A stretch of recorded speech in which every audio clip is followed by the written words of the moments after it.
Thanks for listening to Gossip with Celebrity, brought to you by Celebrity.com.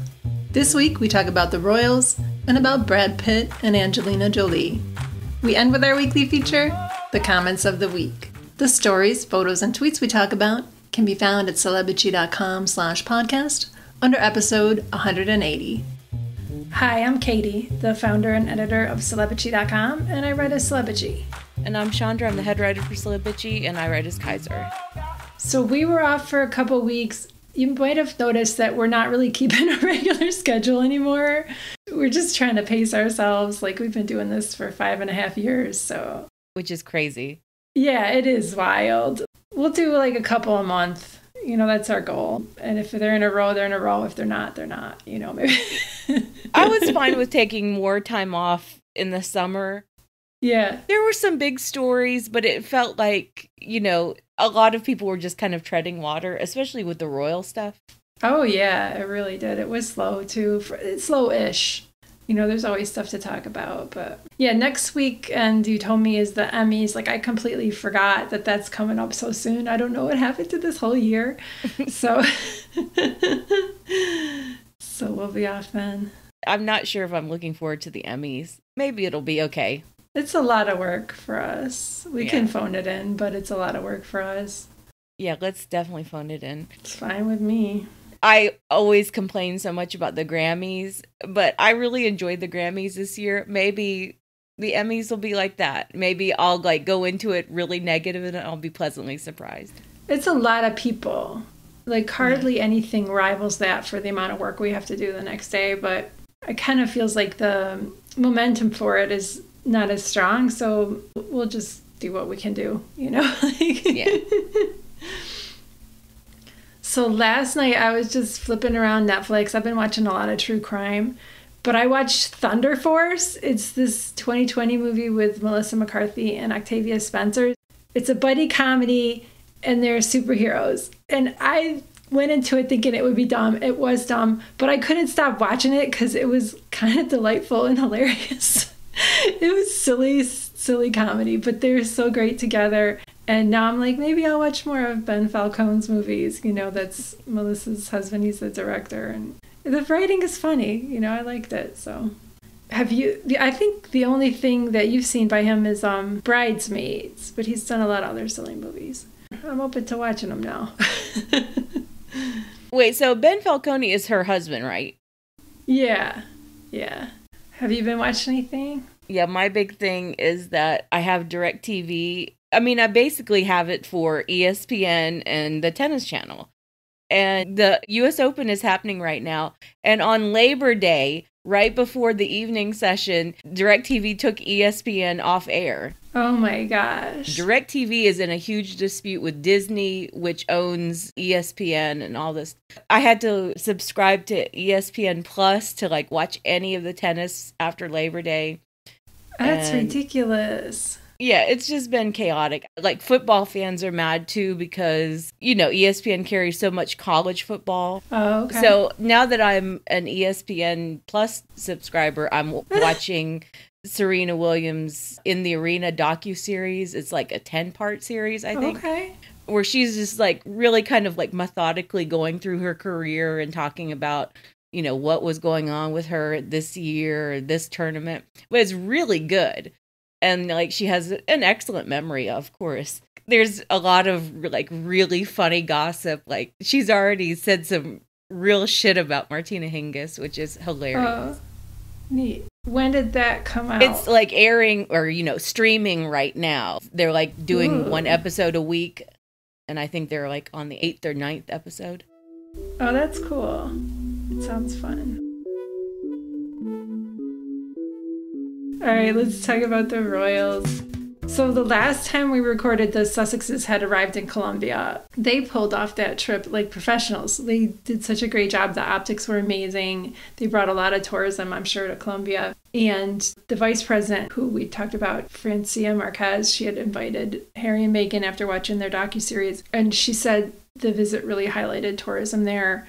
And then we heard in a story that you reported today, we record on Thursdays, that it only costs $60,000 to provide security for them. Yeah, that's amazing. That's a great payoff, like 60 grand for all that publicity. Yeah, because they paid for some of their own stuff. They paid for their travel. They're paying for their staff. And, okay, do you remember back during their Nigerian trip, I even, questioned how they were doing photos and how they were doing press. Do you notice that they changed that? They brought their own photographers, and then the photographers sold photos to photo agencies. That was so smart. They could have sold them, but maybe they gave them out, too. Yeah, it could be, too. But it was so smart to do it that way, because the lack of Nigerian photos kind of hurt the publicity for the trip. And I mean, it was great. It was a great trip, and I understood why they did the things they did, but I love the way they handled the photo situation in Colombia. They learned and corrected. When they were in Nigeria, I really had to look up the events and the people who saw them and find their Instagram to try to get photos. It was difficult to get photos. Mm-hmm. And here, a couple of our photo agencies had the photos, and they were beautiful, and they were really curated from their events. I'm sure Archwell did that. Yeah. It was a conscious choice of okay, we're going to bring an Archwell photographer, and, he's either going to do handouts or they're just going to sell the photos to agencies at a low cost. Yeah. Of course, there's anger in the British press over them. How dare they go somewhere and do something? The Windsors and the Waleses have been on vacation for weeks, which is typical for them over the summer. And they just look so incompetent, especially compared to their last royal tours and how bad the optics and stories were around those. Well, what I found amazing was the admission from Emily Andrews, Royal Rhoda person, that Buckingham Palace was issuing talking points about the Sussexes trip. Oh, yeah. I remember you covering that. Yeah, they're telling all the media outlets to ask, why are Harry and Meghan going? What is their purpose? So British outlets would dutifully, parrot those talking points of why are they there? And then they would explain exactly what they were doing and why they were there. Oh, they did an Invictus event. Oh, they did something with parents, and they did something with the arts. They have initiatives and goals that are much clearer than anything Will and Kate are doing. Exactly. And I understand that to some extent. I'm not being an apologist for the Left Behind Windsors, but the way they set up their tours, they're not supposed to have solid objectives of, we're doing this with this charity. They're more oh, we're just meeting people vaguely, and we're not supposed to be political, and we're just supposed to greet people. Yeah. And they haven't been doing that at all. No, and they're terrible at it. They're terrible at soft diplomacy. They're terrible at working. And oh yeah, Harry and Meghan have objectives, and they want to work with charitable partners, and they want to raise certain issues when they go into a country. So in those 2 weeks since we've talked, we have not seen the Left Behind royals much at all. King Charles went to Southport last week to visit the families of the children who were murdered in the knife attack there. And there was some talk that he should have sent William to Southport, but everybody knows that William would have been terrible for that. He's not good with people at all. And the monarch should have gone, and he did. It was the kind of visit Charles absolutely had to make himself. I think he should have made it earlier. He waited a bit too long for it. It kind of felt like the prime minister ordered him to go. Oh. To interrupt his vacation and go to Southport. Okay. So he's been in Scotland at Birkhall, which is his smaller home there on that estate. And the other members of the family are at Balmoral, which is where the Queen used to stay. And we haven't seen Kate since Wimbledon, but she was seen headed to church at Balmoral on August 25th. And there was photos of her in a car or something. And that's it. Yeah, there were a lot of conspiracies that they reused last year's photos because I guess the hat was the same or the coat was the same. I didn't bother to look it up because I think that was probably her. I think she put in her one appearance. Maybe that's just the hat and coat she keeps over there at Balmoral. Yeah, seriously. She's not the most original person. She just has a little Balmoral coat and a Balmoral hat, and that's it. No drama. You never know. Maybe she doesn't move her stuff around. And there was a story in GB News that Zara and Mike Tindall are being asked to, quote, relieve Prince William and Princess Kate and, take on more of a royal role. And nobody's doing anything. So what are they going to do? Are they expected to step up? It's just so vague. Well, I mean, the undercurrent, and this has been the undercurrent for years now, which is that Will and Kate are not enough. And not only are they not enough, they're incapable. That's why everyone's like, Harry and Meghan need to come back, or just Harry needs to come back, or we need more working royals. It's because Will and Kate aren't enough. So Harry was in the UK last week to go to his uncle Robert Fellowes' funeral. And that was a secret visit. We didn't hear about it until afterwards. Fellowes was married to one of Princess Diana's older sisters, Lady Jane Spencer. So Harry stayed at Althorp with Earl Spencer, his other uncle, and you could tell that the royals were really mad that they didn't hear about Harry's visit ahead of time.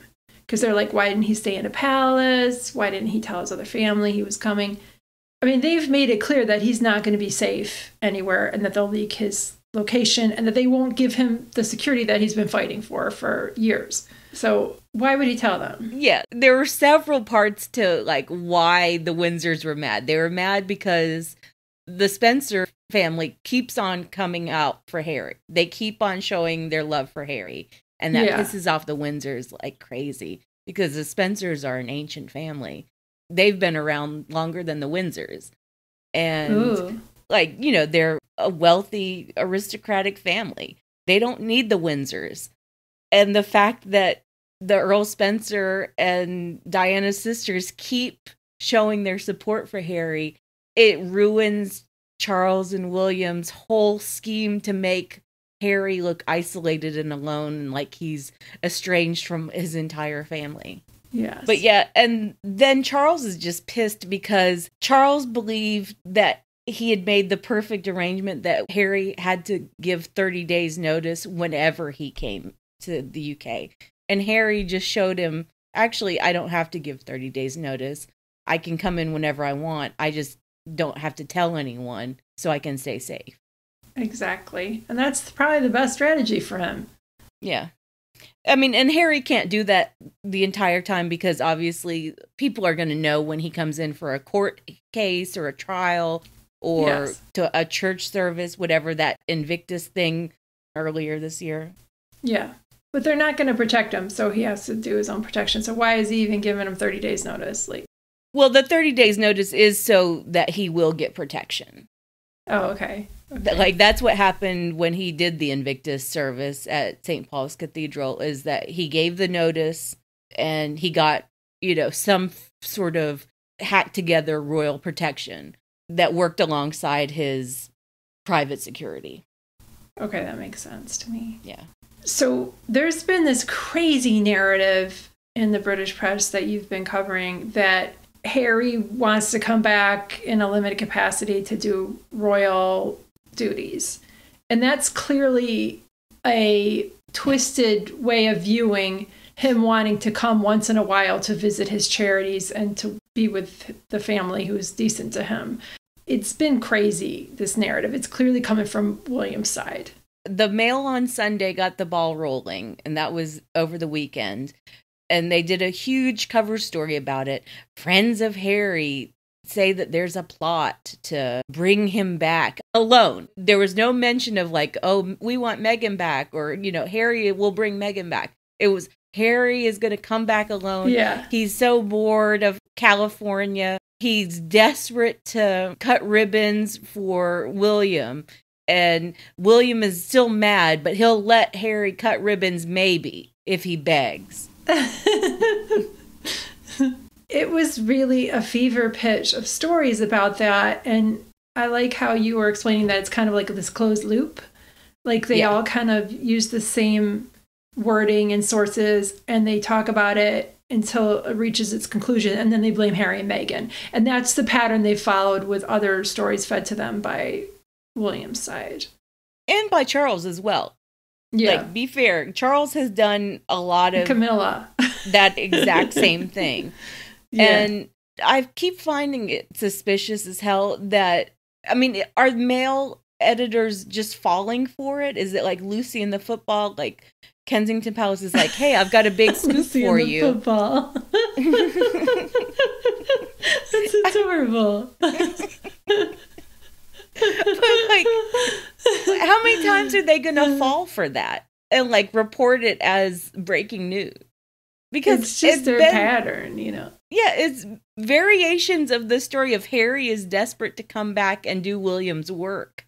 They've been circulating for years now. Because William sure isn't doing it. Exactly. All William does is brief the media about how Harry is dying to come back, and William is still furious with him.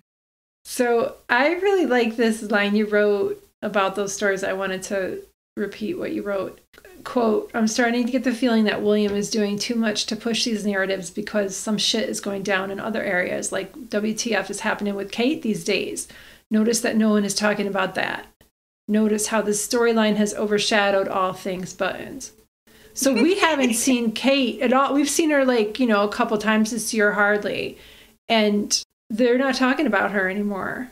Yeah, even when she made that, brief appearance at Balmoral, it was a one-day story, and it basically came down to, she was seen in Scotland, like, for the first time in more than a month.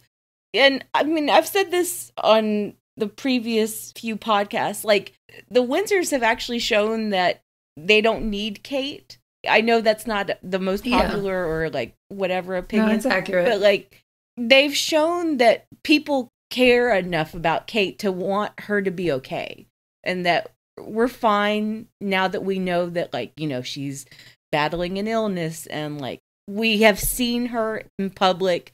We know the photos are not being manipulated when she's out in public.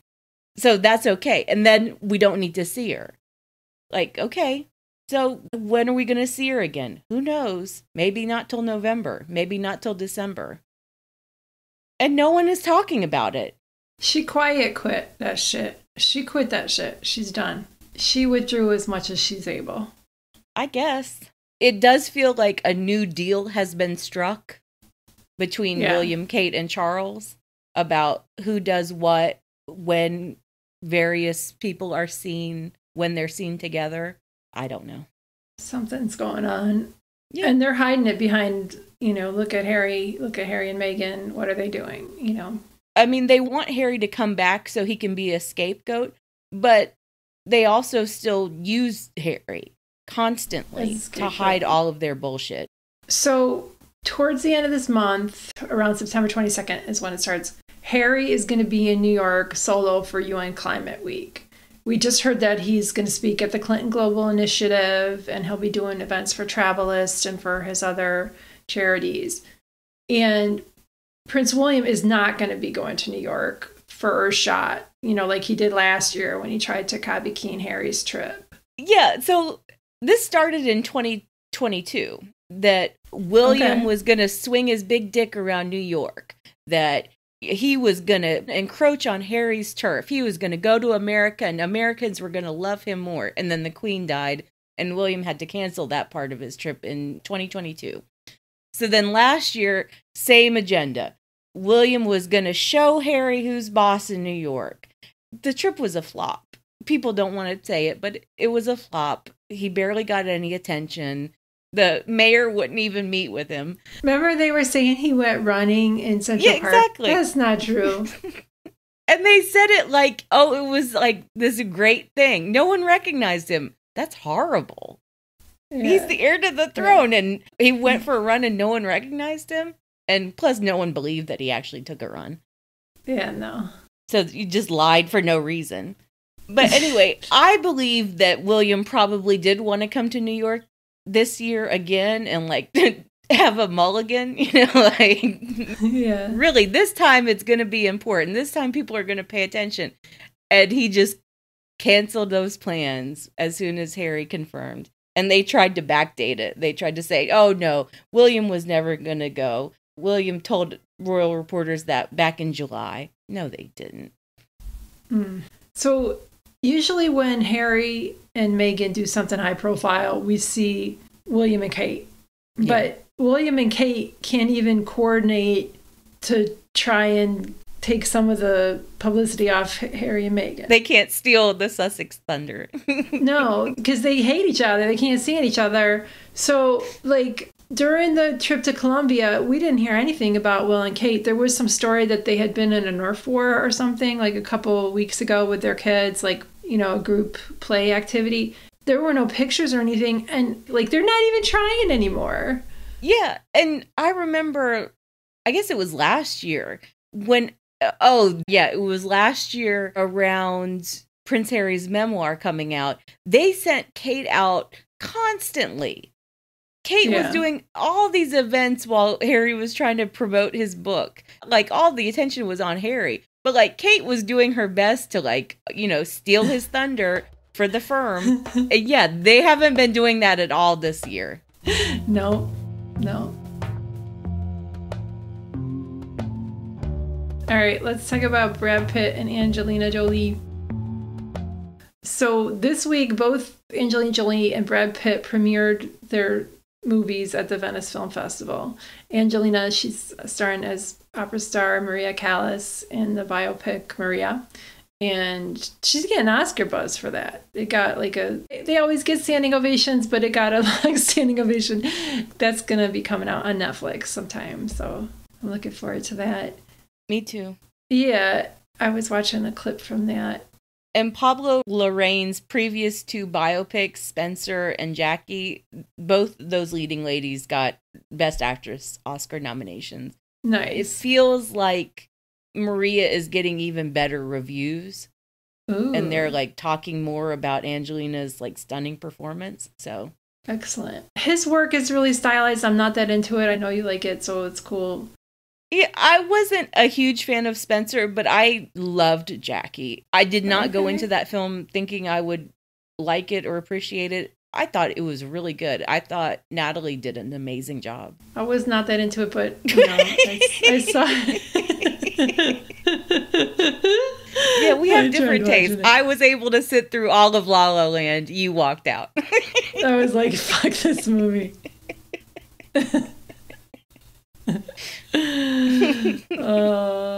My ex really liked that movie. I should have taken that as a sign. Like, that's not a good that movie was trash. It was a stupid movie. I can't believe that it got all that buzz.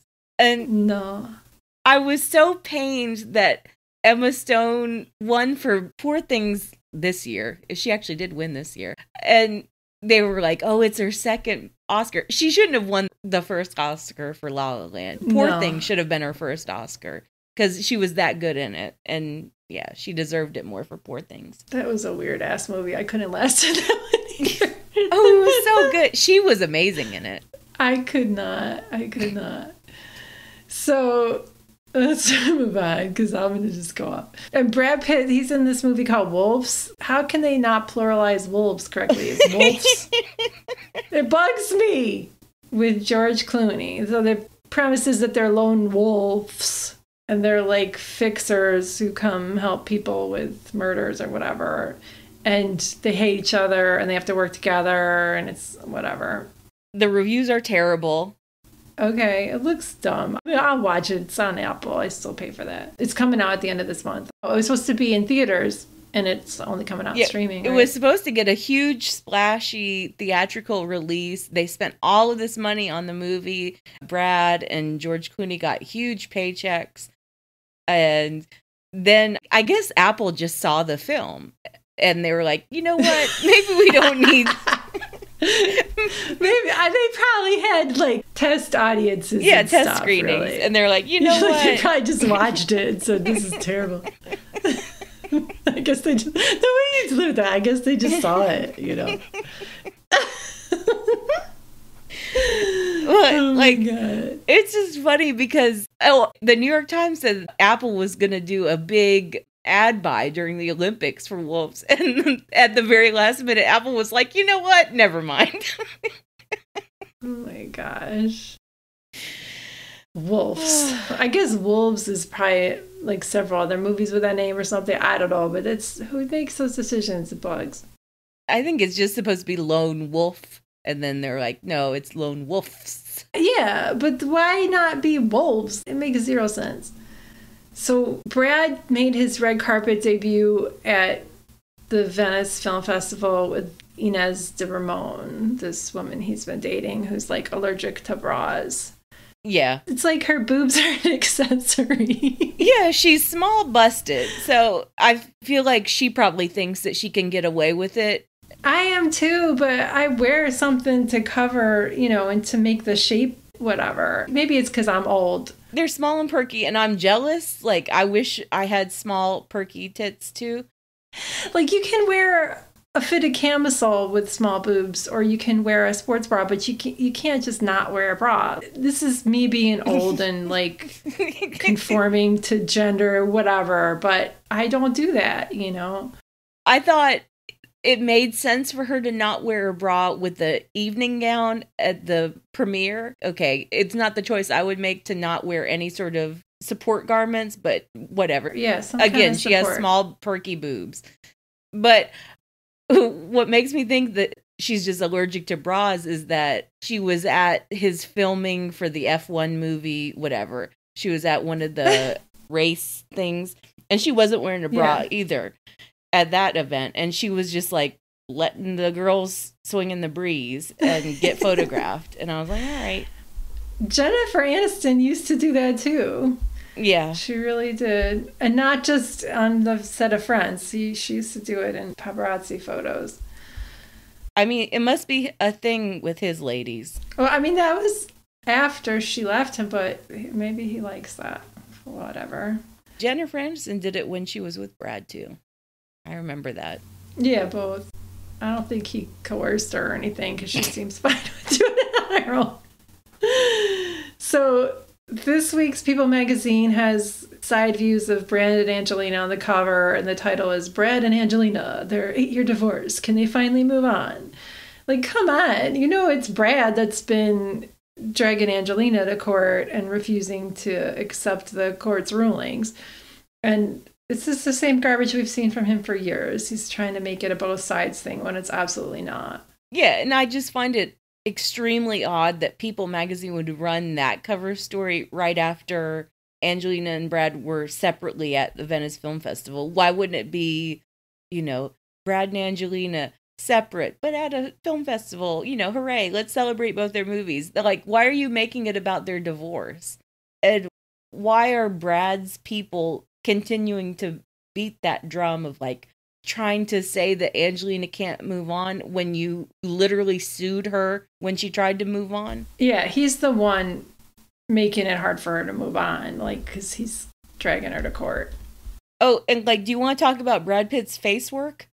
Because it's bad. In our group chat, our celebrity group chat, Lisa follows a lot of the plastic surgeon people. And she sent me a thing. I'm going to see if I can find it again. I don't know if I can. It's like shows how Brad Pitt got a half facelift, which is what one of my friends got. And she looks great. Like, you could barely tell. So I'm pretty sure he got a half facelift plus, continual fillers or whatever. But it looks bad. He looks puffy is what you're saying. It looks horrible. And he looks stretched way too tight. His face actually looks like it's hurting him. It's bad work. What's that joke? Does your face hurt because it's killing me or something? What is it? And he was like real. Some shit my brother used to say to me. His color was off too. Did you notice that? He was red and orange. Maybe he just has a bad makeup artist or whatever. Yeah. Yeah, he looks puffy. There was that meme on Twitter where people had pictures of Brad Pitt, Tom Cruise, and Tim Walz. And they're like, Tim Walz is younger than both of them. And then someone retweeted it like, Tim Walz's children still speak to him. Like, yeah, exactly. Yeah. Brad also did something with his hair. I guess plugs. But his hair looks different. That's just my untrained eye speaking. It's accurate. He's got something going on. He's getting the best work there is, and it still looks obvious. So there was someone, I guess it was Tom Cruise. I was looking at his work. He's got puffy face too. Yeah, he has puffy face. I was at the Olympics. I was looking at his face. And I was like, but it is better quality work. He's not continually like getting facelift after facelift. He's got laugh lines. He looks in his 50s, I would say. I think it's because Brad Pitt is getting the fillers or whatever, and that's what's making it worse. Like, if you get one thing, if you get some plastic surgery and let it settle, it looks pretty nice. But if you keep getting fillers and Botox and stuff. Yeah, maybe it is the injectables. I mean, they look okay. They're attractive for whatever. I know their personalities. You know, I know what kind of men they are. And yeah. I've never been able to look at Brad the same way. No, me either. And I didn't find him cute back in the day either because he has like a dirtbag thing going. That's not my type. So people are starting to realize what he's doing to Angelina, and it's reaching public consciousness where Twitter people who aren't celebrity people are on Angelina's side now. Yeah. There has been a real shift, I think, over the past 2 years, but I've really been seeing it this year. I think Shiloh changing her name and dropping Pitt from her name, like, that was a real moment where a lot of people really put it together, like, oh, right, the kids hate him, and there's good reason for that. Yeah, there must be a good reason. Yeah. And he can try to bang that drum of like, oh, Angelina turned the kids against me. No, the kids turned against you when you abused them. Like when you terrorized the family on a plane. And we would never found out about that if he didn't keep suing her over bullshit things. Yep. Exactly. It's his own fault.